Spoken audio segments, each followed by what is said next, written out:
The secret of secrets. The just announced Nobel Prizes for both chemistry and physics have gone to research related to the carbon atom. The Nobel Prize for Chemistry went to 3 scientists for developing a toolkit to manipulate carbon atoms, while the Physics Prize has gone to 2 Russian-born physicists for their study on the remarkable properties of graphene, an ultra-thin form of carbon. While announcing the Nobel Prize for Physics, the Royal Swedish Academy of Sciences stated, "Carbon, the basis of all known life on Earth, has surprised us once again." They do not realize how loaded their statement is.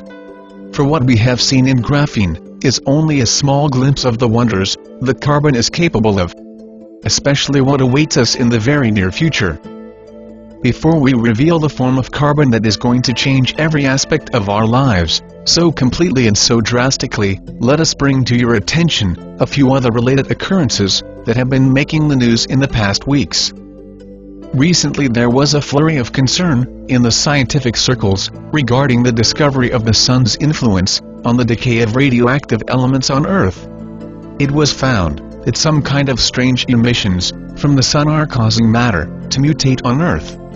Its influence on the decay rates of elements like carbon-14 has been especially worrisome and unexpected. Carbon, as previously stated, is the basic building block of life, as we know it.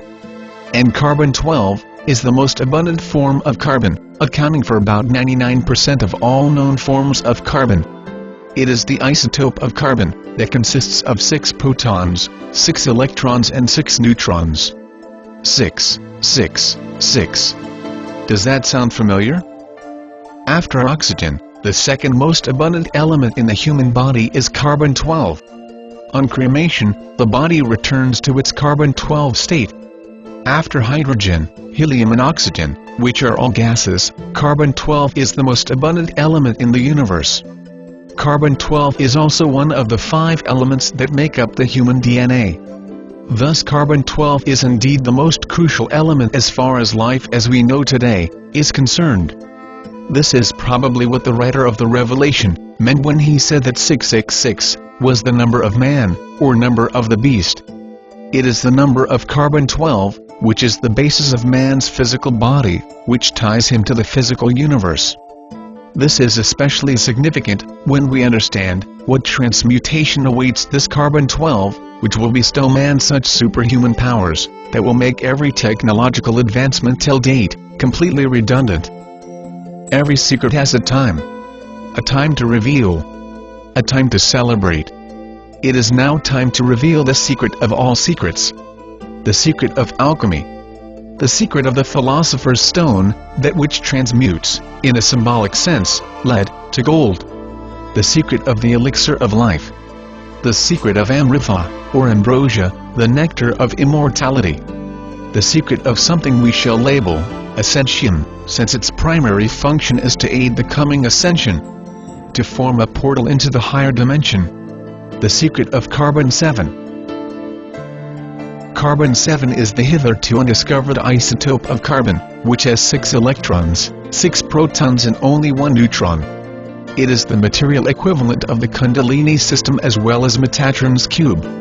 Like iron has the ability of sustaining a magnetic field around it, carbon-7 has the uncanny ability to carry hyperdimensional fields, such as fields of thought, around it. Thus it can amplify thought and other hyperdimensional fields, just as the iron and copper in a transformer can amplify magnetic fields. Naturally, it is formed in the brains of spiritual adepts when they have out-of-body experiences or perform other supernatural phenomena, such as bilocation or materialization, etc.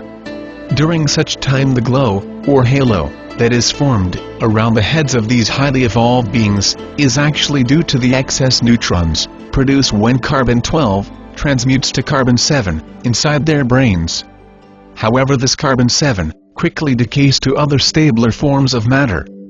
Hence it is almost impossible to detect carbon-7 directly in the human body.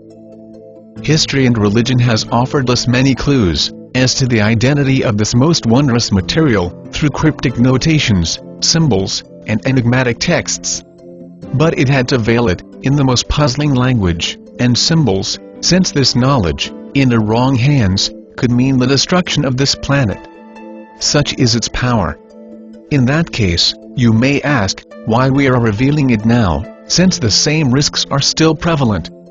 There are two main reasons for this revelation, at this point of time. 1. We are now at the very threshold of the most significant shift humanity has ever experienced. It is the time for all secrets to be revealed. We have been holding on to this secret for a long time. And nature has spoken, through signs, that the time for this secret too has come too.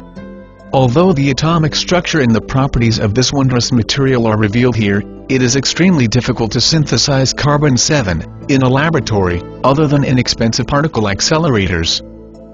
In the Kundalini system, this 661 configuration is represented by the male and female counterparts of the 6 lower chakras, and the 7th chakra, which is the neutral Sahasrara.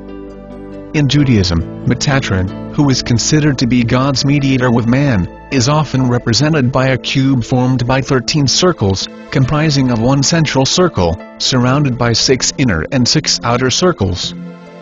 In Christianity, Da Vinci's famous Last Supper, that depicted a moment before Christ's crucifixion, and subsequent resurrection and ascension, is a symbolic representation of the 661 configuration, where 6 apostles are on either side of Jesus Christ. It is interesting to note that both Kundalini, Metatron, and Christ are vehicles of ascension, albeit in different spiritual systems. This knowledge is known to advanced civilizations beyond our planet, who have been watching over us for millennia.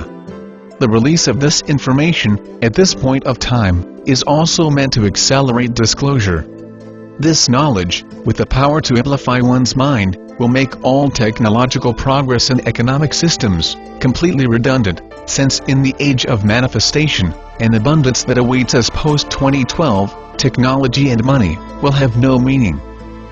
In the period post-disclosure, the conditioning of man will take place, during which time, the collective mind of man will undergo a quantum shift to expansiveness. A critical mass of humanity will cross over from an egocentric, material life, to an egoless, love-filled, and spiritual life. The sun's activity during this time will ramp up. The final transmutation that will be affected by the sun will be the transmutation of the carbon-12 in human DNA into carbon-7. This will empower man to survive the final double cataclysm of the super flare pole shift and migrate to the higher dimensional new Earth. This is a timeline that we must realize.